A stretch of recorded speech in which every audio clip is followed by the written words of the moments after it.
భారత దేశంలోనే మహిళలు గర్వించే విధంగా మొట్టమొదటి మహిళా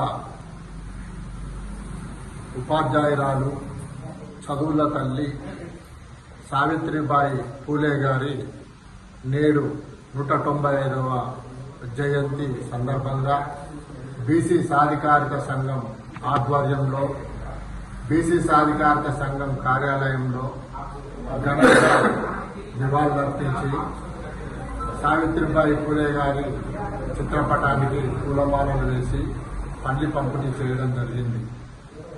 సావిత్రిబాయి పూలే గారు జ్యోతిరావు పూలే గారి సతీమణి.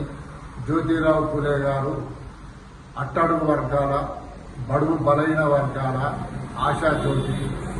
వారి సతీమణిని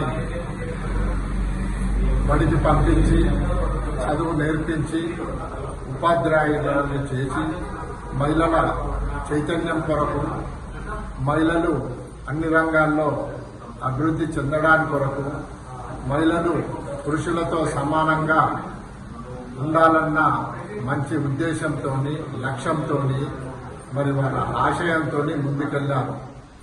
మరి వీళ్ళందరూ మహిళలు అన్ని రంగాలలో రాణించాలంటే ప్రధానంగా మహిళలకు విద్య అవసరం. విద్యతోనే అన్ని సాధించుకోగలుగుతారు. విద్యతోనే విజ్ఞానం వస్తుంది. విద్యనే మనిషి జీవితానికి మధ్యాయుధం లాంటిది.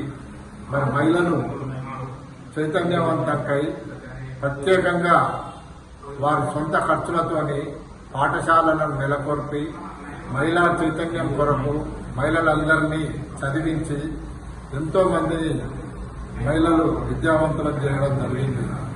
మరి గతంలో మహిళలు వంటింటికే పరిమితమై చిన్నతనంలో తల్లిదండ్రులపై ఆధారపడి, పెళ్లయ్యాక భర్తలపై ఆధారపడి, వృద్ధాప్యంలో పిల్లలపై ఆధారపడడం, ఎప్పుడూ ఏదో విధంగా ఎవరిపైన ఒకరిపై ఆధారపడి మహిళలు గతంలో జీవనాన్ని సాగించేవారు. నేడు ఆ విధంగా కాకుండా మహిళలు విద్యను అభ్యసించి ఉద్యోగాలు చేస్తూ, వ్యాపారాలు చేస్తూ వాళ్ళ కాళ్లపై వాళ్ళు ఆధారపడమే కాకుండా వారి పిల్లలను, వారి భర్తలను, వారి తల్లిదండ్రులను కూడా పోషించే స్థాయికి ఎదిగిర్రంటే మరి దానికి కారణం జ్యోతిరావు పూలే గారి సతీమణి సావిత్రిబాయి పూలే గారు అని ఈ సందర్భంగా చెప్పక తప్పడం లేదు. మహిళలు మున్ముందు మరింత అభివృద్ధి చెందాలని సావిత్రిబాయి పూలే గారి ఆశయాలు, జ్యోతిరావు పూలే గారి ఆశయాలు బడుగు బలైన వర్గాలకు చెందే విధంగా, వారి లక్ష్యం నెరవేరే విధంగా, వారి సిద్ధాంతాలు, వారి ఆదర్శాలు, వారి ఆశయాలను రాష్ట్ర కేంద్ర ప్రభుత్వాలు కొనసాగించాలని, బడుగు బలైన వర్గాలు రాజకీయంగా, ఆర్థికంగా, సాంఘికంగా, సామాజికంగా, విద్యాపరంగా, ఉద్యోగపరంగా, ఇతరత్ర అన్ని రంగాల్లో అభివృద్ధి చెందే విధంగా మరి ప్రభుత్వాలు కృషి చేయాలని జ్యోతిరావు పూలే గారి జయంతి వర్ధంతి కార్యక్రమాలను, సావిత్రిబాయి పూలే గారి వర్ధంతి జయంతి కార్యక్రమాలను, మరి వారి జ్ఞాపకాలను గుర్తుండే విధంగా ఘనంగా నిర్వహించాలని ఈ సందర్భంగా కోరుతున్నాను.